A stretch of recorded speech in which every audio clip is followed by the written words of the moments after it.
नमस्कार। Sanskrit online classes में आप सभी का स्वागत है। पिछली क्लास में हमने महाकवि भारवी द्वारा रचित किरातार्जुनीयम महाकाव्य के प्रथम सर्ग को पूर्ण कर लिया था। उसके ऊपर हमने विस्तृत चर्चा की थी। आज हम जिस विषय के ऊपर चर्चा करने वाले हैं वो विषय है हमारा कुमार संभवम। हमारे पाठ्यक्रम के अंतर्गत कुमार संभवम महाकाव्य जो है उसका प्रथम सर्ग दिया हुआ है, तो उसको लेकर के हम चर्चा करेंगे। तो सबसे पहले हम इस कुमार संभवम जो हमारा महाकाव्य है उसके ऊपर हम थोड़ा सी सामान्य जो परिचय होता है उसको लेकर के हम चर्चा कर लेते हैं। तो देखिए, कुमार संभवम जो महाकाव्य है, देखिए इसकी विधा जो है वो किस प्रकार की है। ये एक महाकाव्य है। कुमार संभवम एक महाकाव्य है, तो इसके रचनाकार जो है वो कौन है। महाकवि कालिदास है। कुमार संभवम जो महाकाव्य है वो किनके द्वारा रचित है, वो महाकवि कालिदास के द्वारा रचित है। महाकाव्य है तो यह महाकाव्य किन में विभक्त होता है, सर्गों में विभक्त होता है। तो कुमार संभवम जो महाकाव्य है उसमें कुल कितने सर्ग हैं, 17 सर्ग हैं। कुल कितने सर्ग हैं, 17 सर्ग हैं। लेकिन हमारे पाठ्यक्रम में कौन सा सर्ग दिया हुआ है, केवल प्रथम सर्ग दिया हुआ है, तो उसका ही हम अध्ययन यहाँ पर करेंगे। इस महाकाव्य का उपजीव्य क्या है, इसका मतलब है कि इसकी जो कथा है वो कहाँ से ली गई है, तो वो शिव पुराण भी है और महाभारत आदि से भी यहाँ पर इसकी कथा को लिया गया है।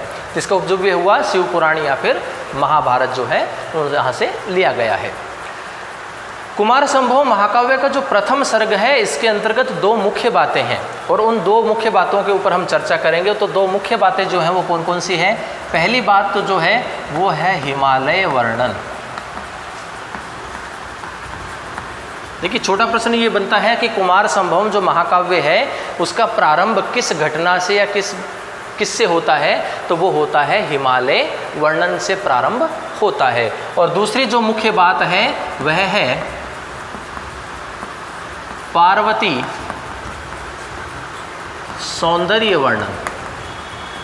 कि दूसरा जो भाग है हमारा पार्वती का जन्म, उसकी बाल्यावस्था, उसका यौवन अवस्था और जो विशिष्ट अंगों का जो विकास है उसको लेकर के इसके अंतर्गत चर्चा या वर्णन महाकवि कालिदास के द्वारा किया गया है। तो ये दो मुख्य बातें हैं। इन दोनों मुख्य बातों को हम श्लोकों के माध्यम से अध्ययन करेंगे। कुमार संभवम जो महाकाव्य है ये लघुत्रयी में शामिल किया गया है। 6 रचनाएं जो हैं वो महत्वपूर्ण मानी गई हैं, जिनमें 3 बृहत्त्रयी हैं और 3 लघुत्रयी हैं। बृहत्त्रयी के अंतर्गत तो हमारा किरातार्जुनीयम, शिशुपाल वध और नैषधीय चरितम आता है और लघुत्रयी के अंतर्गत हमारा कुमार संभवम, रघुवंशम और मेघदूतम, ये 3 रचनाएं आती हैं। कुमार संभवम जो महाकाव्य है इसमें कुल 17 सर्ग हैं, जिसके रचनाकार महाकवि कालिदास हैं। रघुवंशम जो है महाकाव्य इसमें कुल 19 सर्ग हैं और यह रचना भी किसके द्वारा रचित है, महाकवि कालिदास के द्वारा। और मेघदूत जो है ये 2 खंडों में विभाजित है, पूर्व मेघ और उत्तर मेघ के रूप में है और इसके रचनाकार भी महाकवि कालिदास हैं। तो कालिदास के द्वारा रचित जो 3 रचनाएं हैं इन तीनों को किस में शामिल किया गया है, लघुत्रयी में शामिल किया गया है। अब हम बात करेंगे कुमार संभवम महाकाव्य का जो हमारा प्रथम सर्ग है उसको लेकर के, और जिसका प्रारंभ कहाँ से होता है, हिमालय वर्णन से होता है। तो प्रारंभ के जो 17-18 जो श्लोक हैं हमारे, उसके अंतर्गत हिमालय सौंदर्य वर्णन किया गया है कि हिमालय की स्थिति किस प्रकार से है, वहाँ का वातावरण किस प्रकार से है, किस प्रकार से औषधियाँ वहाँ पर है, किस प्रकार के वृक्ष हैं। तो ये सारी स्थिति जो है वो हिमालय वर्णन के अंतर्गत हमारे आता है। तत्पश्चात पार्वती का उमा के रूप में नामकरण होना, उसकी बाल्यावस्था, उसकी यौवन अवस्था और उसके जो शारीरिक अंग हैं उनके विकास से संबंधित कुछ हमारे पद्य उसमें दिए हुए हैं, तो उनके ऊपर भी हम चर्चा करेंगे। तो देखिए, शुरू करते हैं कुमार संभवम महाकाव्य का प्रथम सर्ग जो कि हिमालय वर्णन से प्रारंभ होता है। तो देखिए, पहला जो श्लोक है इसका, अस्त्युत्तर श्याम दिशि देवतात्मा हिमालयो नाम नगाधिराज पूर्वा परौ तोय निधि वगाय स्थितः पृथिव्या इम मानदंड। तो इस पहले जी इस श्लोक के अंतर्गत महाकवि कालिदास जो है वो हिमालय वर्णन के प्रसंग के अंतर्गत हिमालय की जो स्थिति है उसका वर्णन कर रहे हैं कि हिमालय जो है वो किस प्रकार से इस पृथ्वी पर अवस्थित होकर के रह रहा है। तो देखिए कहते हैं उत्तरश्याम अर्थात उत्तर दिशि अर्थात दिशा में, कि भारतवर्ष के उत्तर दिशा में देवतात्मा अर्थात देवता आदि के निवास स्थान हिमालय है नाम, हिमालय नाम का नगाधिराज अस्ति, पर्वतों का राजा है। ये कहते हैं कि भारतवर्ष के उत्तर दिशा में देवताओं का निवास स्थान हिमालय नाम का पर्वतों का राजा है। पूर्वा परयो तोय नदी अर्थात पूर्वी समुद्र से लेकर के पश्चिमी समुद्र तक, वगाइये अर्थात फैला हुआ, पृथ्व्याः मानदंड इव स्थित है, कि पृथ्वी के मानदंड के रूप में मानो वह स्थित होकर के रह रहा है, या हम कह सके कि पृथ्वी को नापने के लिए वह एक मानदंड के रूप में स्थित है, कि उससे प्रतीत होता है कि ये मानो पृथ्वी का नाप कर रहा है, उसको नाप रहा है। एक बार पुनः अर्थ को देखिए, उत्तरश्याम दिशि अर्थात उत्तर दिशा में, भारतवर्ष के उत्तर दिशा में देवतात्मा हिमालय नाम नगाधिराज अस्ति, कि देवताओं का निवास स्थान हिमालय नाम का पर्वतों का राजा निवास करता है।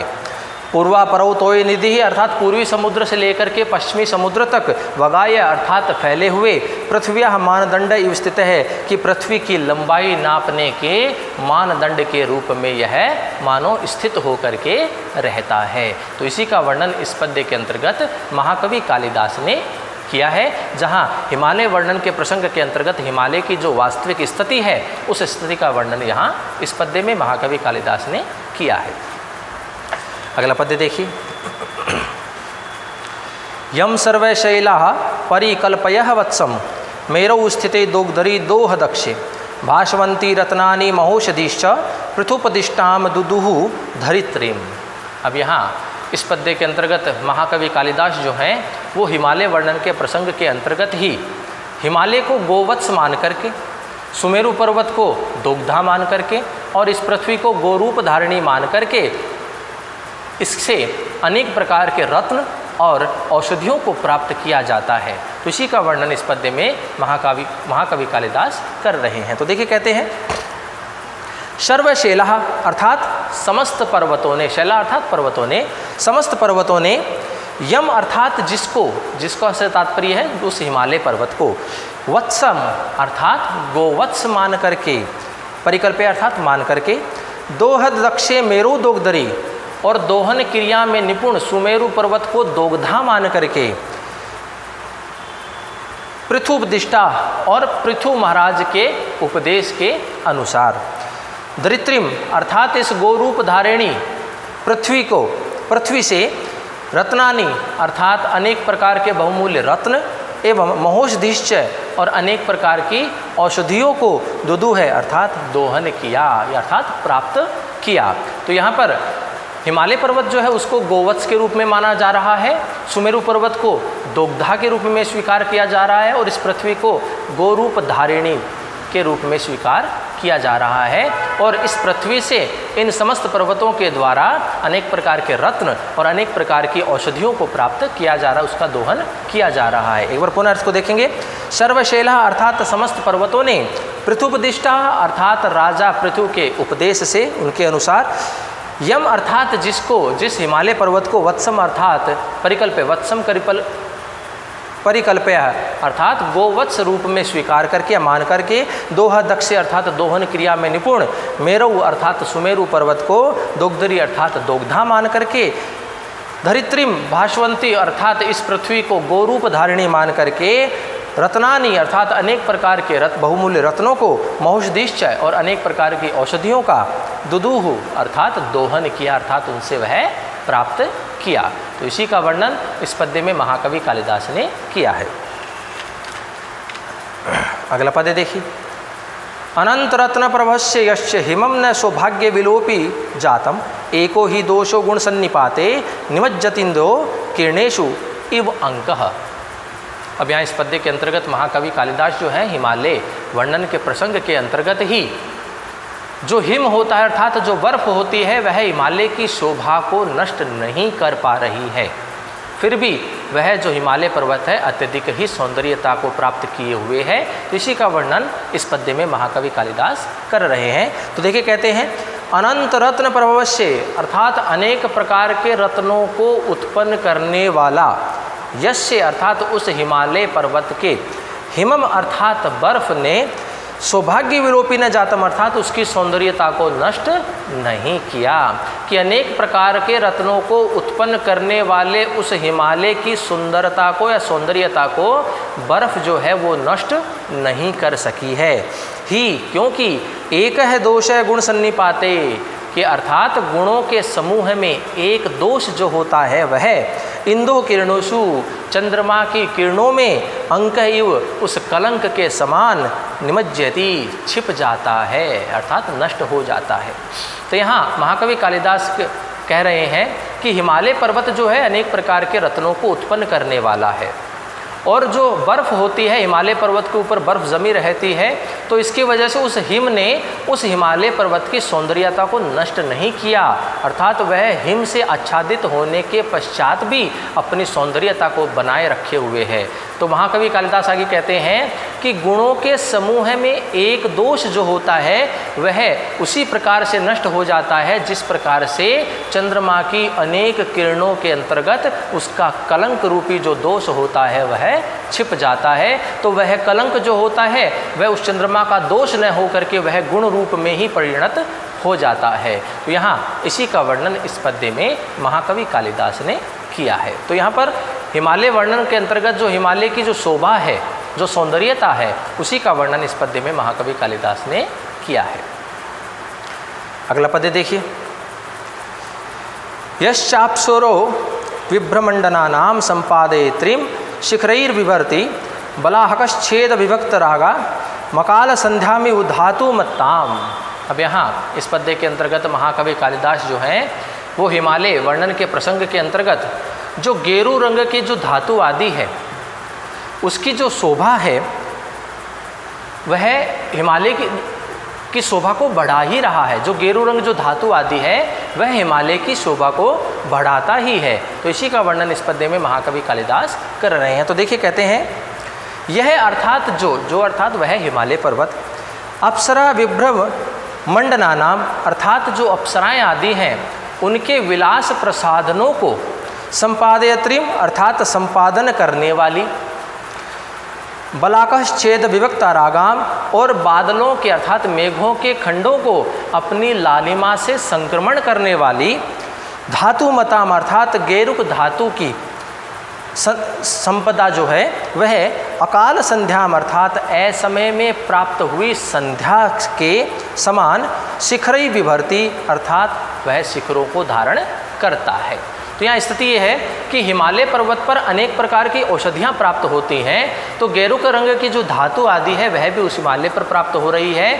तो जब वह बर्फ़ आदि पिघलती है तो गेरू रंग जो है वो चारों ओर उसमें फैल जाता है, जो कि बर्फ़ जो होती है वह उस पर आच्छादित होती है। तो संपूर्ण बर्फ़ जो होती है वह भी कैसे रंग की हो जाती है, वह गेरू रंग की हो जाती है। और जब हम देखते हैं कि सायंकाल का समय होता है तो आसमान जो होता है वह कुछ गेरू रंग का हो जाता है, अर्थात कुछ लालिमा लेकर के वह स्थित हो जाता है। तो ऐसी स्थिति में वह हिमालय पर्वत हमें दिखाई दे रहा है कि असमय में प्राप्त हुई संध्या के समय, तो वह दिन के समय में भी वह लालिमा को लिए हुए प्राप्त हो रहा है। और ये स्थिति है कि यह जो अप्सराएं आदि उन पर निवास करने वाली हैं वो अपने विलास प्रसाधनों का संपादन करती है, अर्थात वह अपने विलास रूपी प्रसाधनों के रूप में उस गेरू रंग को, उस धातु को वह उपयोग में लेती है। और वह उस गेरू रंग की धातु से वह जो हिमालय पर्वत के जो शिखर हैं वो बिना समय के ही सायंकाल के समय में वह वैसे दिखाई दे रहे हैं, कुछ लालिमा लिए हुए वह दिखाई देते हैं। तो एक बार पुनः इसके अर्थ को देखते हैं। यह अर्थात जो हिमालय पर्वत अप्सरो विभ्रम मंडना नाम अर्थात अप्सराओं के विलास प्रसाधनों के संपादयत्रीम अर्थात संपादन करने वाली, बलाकश्छेद विभक्तारागाम और मेघ के जो खंड हैं उनको अपनी लालिमा से संक्रमण करने वाली, धातु मताम अर्थात गेरुक धातु की जो संपदा है वह अकाल संध्यामियु अर्थात असमय की संध्या के समान मानो शिखरई विभर्ती अर्थात शिखरों से धारण करता है। तो उस हिमालय पर्वत के जो शिखर है वो लालिमा लिए हुए प्राप्त हो जाते हैं उस गेरू रंग की धातु संपदा आदि के द्वारा। तो इसी का वर्णन इस पद्य के अंतर्गत महाकवि कालिदास ने किया है। अगला पद्य देखिए। आमेखलम संचरताम धनानाम छायामदः सानुगताम निषेव्य उद्वेजिता वृष्टिभिराश्रयन्ते श्रृंगाणि यश्चातपवन्ति सिद्धाः। अब यहाँ इस पद्य के अंतर्गत महाकवि कालिदास जो है हिमालय वर्णन के प्रसंग के अंतर्गत जो सिद्ध पुरुष आदि हैं उनके द्वारा उस हिमालय पर्वत पर उनकी स्थिति किस प्रकार की है सिद्ध पुरुषों की, और एक ही समय में अनेक ऋतुओं की स्थिति का वर्णन भी इस पद्य में महाकवि कालिदास कर रहे हैं। तो देखिए कहते हैं सिद्धा अर्थात जो सिद्ध पुरुष हैं, जो तपस्या करने वाले मुनिजन जो लोग हैं, वे आमेखलम अर्थात जो हिमालय पर्वत के जो मध्य भाग हैं उनके ऊपर संचरणाम अर्थात विचरण करने वाले, घनानाम अर्थात बादलों के, अधः अर्थात उनके नीचे, सानुगताम अर्थात पड़ने वाली, छायाम अर्थात छाया का, निषेव्य अर्थात सेवन करते हैं। क्या स्थिति है कि बादल जो हिमालय पर्वत है उसकी स्थिति बहुत अधिक ऊंची है और जो बादल हैं उसके मध्य भाग तक ही विचरण कर पाते हैं। तो जो बादल मध्य भाग में विचरण कर रहे हैं तो उन बादलों के नीचे जो उन बादलों की छाया बन जाती है, उन छाया का वो जो सिद्ध पुरुष आदि हैं वो क्या करते हैं, सेवन करते हैं। तत्पश्चात कहते हैं वृष्टि भी ही और अत्यधिक वर्षा के द्वारा उद्वेजिता अर्थात व्याकुल हुए, यस्य अर्थात उस हिमालय पर्वत के, आत्मवंती अर्थात धूप से जो युक्त होते हैं, श्रृंगाणी अर्थात ऊंचे शिखरों को आश्रयन्ते प्राप्त करते हैं, उनका आश्रय ग्रहण करते हैं। तो देखिए स्थिति किस प्रकार से दिखाई गई है कि हिमालय पर्वत जो है उनका जो ऊंचाई है वो अत्यधिक है और बादल जो है वो इसके मध्य भाग में ही क्या है, मेखला भाग में ही विचरण करते रहते हैं। तो इन बादलों के द्वारा, इन बादलों के नीचे की जो छाया भाग है उन छाया का ये ऋषि मुनि आदि जो मुनिजन हैं, सिद्ध जन हैं, वो उस छाया का सेवन करते हैं। और जब ये बादल अत्यधिक वर्षा करते हैं तो अत्यधिक शीत की स्थिति बन जाती है। तो ये पुनः सिद्ध पुरुष क्या होते हैं, इस हिमालय पर्वत की ऊंचे के शिखरों में चले जाते हैं जहाँ पर इसके शिखर कैसे हैं, धूप से युक्त हैं। क्योंकि बादल यहाँ है और छाया यहाँ बन रही है तो ऊपर की जो स्थिति है वो धूप की बनी हुई है। जब शीत की स्थिति बन जाती है अत्यधिक वर्षा होने से तो सिद्ध पुरुष क्या है, उस हिमालय पर्वत के ऊपर के शिखरों को जो कि धूप से युक्त है उनका आश्रय प्राप्त करते हैं। जब छाया होती है तो ये नीचे के शिखरों में आ जाते हैं, जब धूप की आवश्यकता होती है तो ऊपर के शिखरों में चले जाते हैं। वर्षा ऋतु के समय में ग्रीष्म ऋतु की स्थिति यहाँ पर दोनों की दिखाई गई है। तो एक बार पुनः अर्थ कर देखेंगे कि सिद्धा अर्थात जो सिद्ध पुरुष होते हैं, जो मुनिजन होते हैं, जो तपस्वी जन होते हैं, आम एकलम अर्थात उस हिमालय पर्वत के मध्य भाग में, संचरताम अर्थात विचरण करने वाले, घनानाम अधय अर्थात उन बादलों के नीचे, सानुगताम अर्थात पड़ने वाली, छायाम अर्थात छाया को, निषेव्य अर्थात सेवन करते हैं।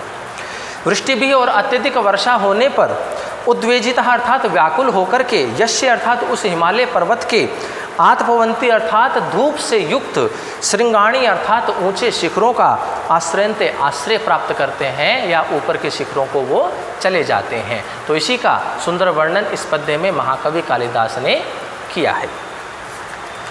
अगला पद्य देखिए। पदम तुषार श्रुति धोति रक्तम यस्मिन् दृष्ट्वा अपि हत द्वीपानाम विदन्ति मार्गम नखरंध्र मुक्तये मुक्ताफलई केसरीणाम किरातः। इस पद्य के अंतर्गत महाकवि कालिदास जो है वह हिमालय वर्णन के अंतर्गत उस हिमालय पर शिकार करने वाले किरात आदि जो होते हैं, जो शिकारी होते हैं, उनके द्वारा सिंह के पदचिन्ह न होने के उपरांत भी उसके मार्ग का पता लगा लेते हैं। तो ऐसी उस रमण्य विधि जो है उसके बारे में वर्णन इस पद्य में महाकवि कालिदास ने किया है।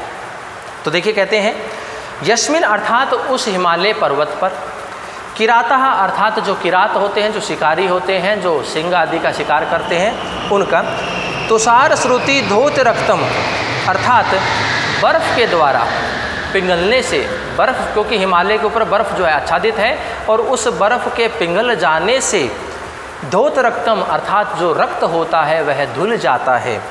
हत द्वीपानाम और हाथियों को मारने वाले, केसरीणाम अर्थात सिंह आदि के, पदम अदृष्ट्वा उनके पद चिन्हों को न देख करके अपि भी नखरंध्र मुक्तई उनके नाखूनों से मुक्त हुए मुक्ता फलई अर्थात मुक्ता फलों के द्वारा मार्गम विदंती मार्ग का पता लगाते हैं।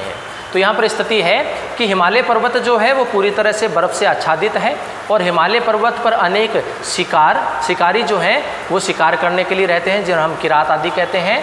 तो वो बर्फ़ जब पिघल जाती है तो एक सिंह के द्वारा हाथी जब मारा जाता है तो उसका जो रक्त होता है वह बर्फ़ के पिघलने से वह रक्त भी धुल जाता है।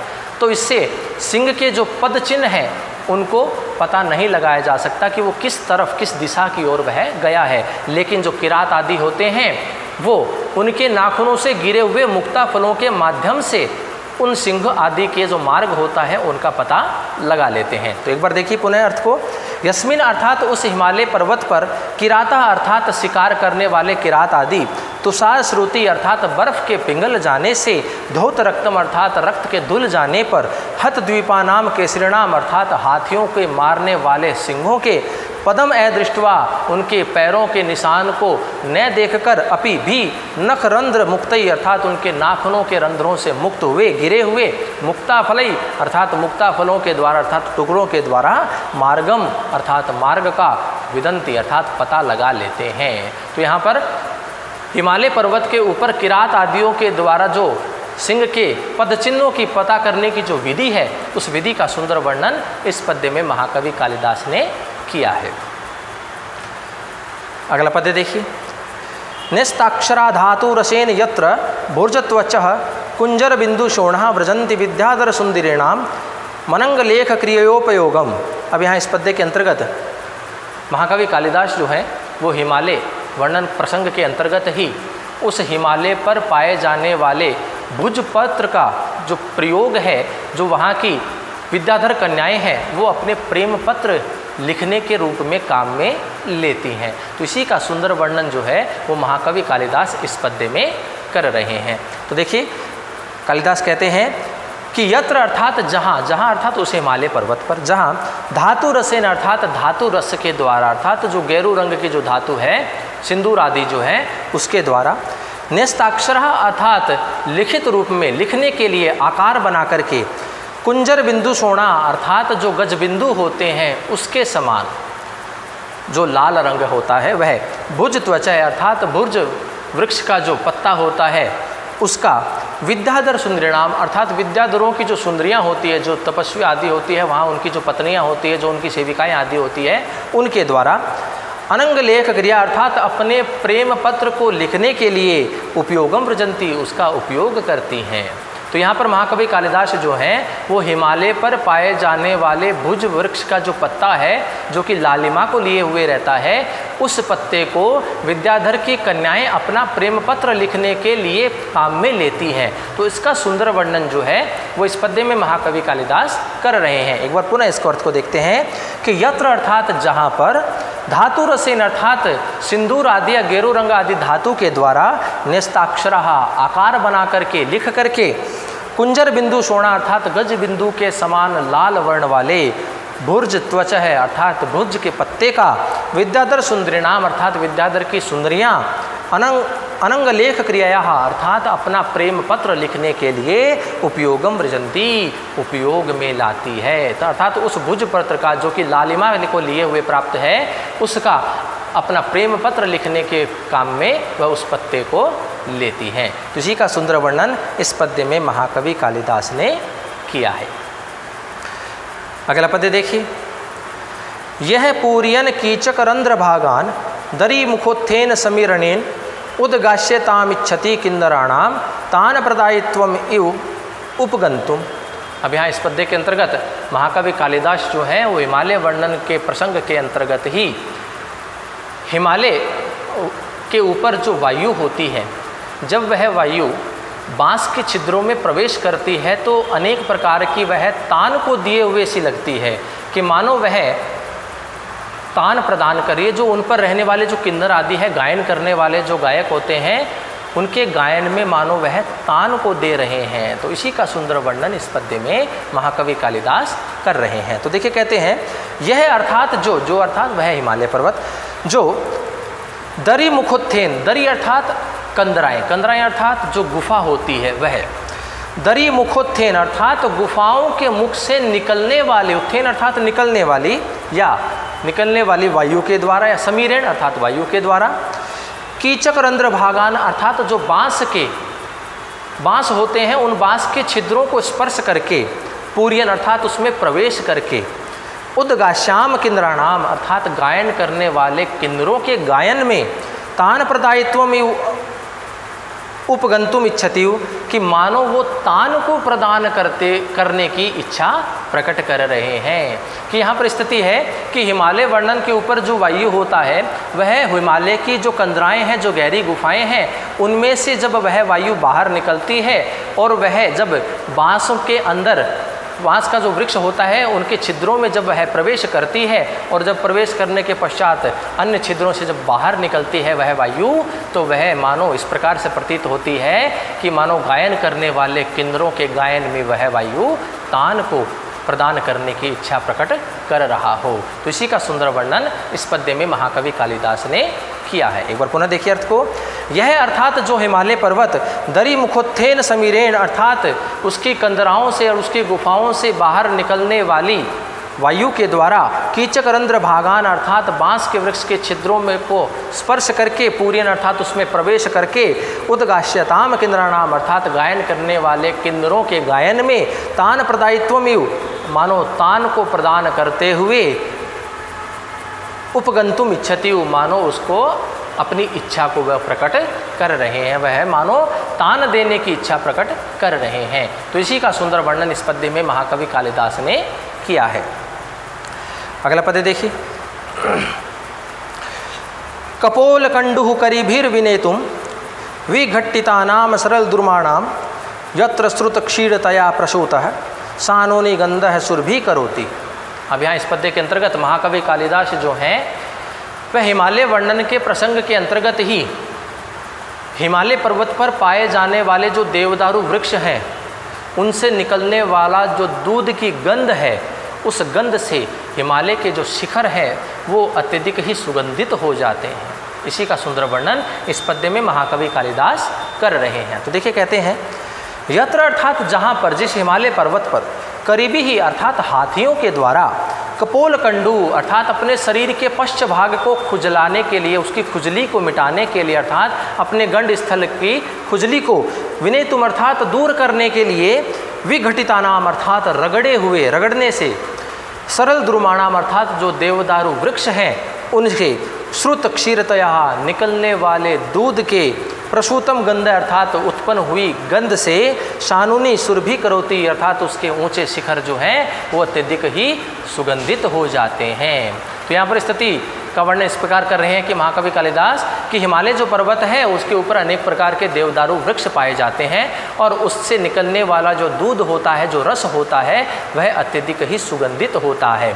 और जब उस हिमालय के ऊपर वायु चलती है तो वह सुगंध जो है वह उस वायु में सम्मिलित हो जाती है और संपूर्ण वातावरण जो है हिमालय का, ऊंचे शिखरों का, वह सुगंधमय हो जाता है। तो इसी का वर्णन यहाँ कर रहे हैं। देखिए पर पुनः अर्थ को, यत्र अर्थात जहाँ पर, जिस हिमालय पर्वत पर, करीबी ही अर्थात हाथियों के द्वारा, कपोल कंडुहु अर्थात अपने गंड स्थल की खुजली को, विनेतुम दूर करने के लिए, विघटितानाम अर्थात रगड़े हुए या रगड़ने से, सरल दुर्माणाम अर्थात जो देवदारू वृक्ष हैं उनके, श्रुत क्षीरतया अर्थात निकलने वाले दूध से, प्रसूतम गंध है अर्थात उत्पन्न गंध से, सानुनी सुरभि करोति उस हिमालय पर्वत के ऊंचे शिखर जो हैं वो सुगंधित हो जाते हैं, सुगंधमय हो जाते हैं। तो इसी का सुंदर वर्णन इस पद्य में महाकवि कालिदास ने किया है।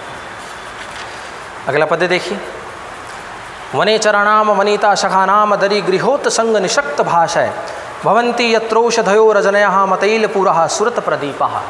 अब यहाँ इस प्रसंग के अंतर्गत महाकवि कालिदास जो हैं वो हिमालय वर्णन प्रसंग के अंतर्गत ही उस हिमालय पर पाए जाने वाली जो चमकदार औषधियाँ हैं वो बिना तेल के ही किरातों के लिए दीपक के रूप में कार्य करती हैं। बड़ा सुंदर वर्णन इस पद्य के अंतर्गत महाकवि कालिदास जो हैं वो कर रहे हैं। तो देखिए कहते हैं, यत्र अर्थात जहाँ, उस हिमालय पर्वत पर, रजन्याम अर्थात रात्रि के समय में, दरी गृहोत संग निशक्त भाषया, दरी अर्थात गुफा, कंदराएं।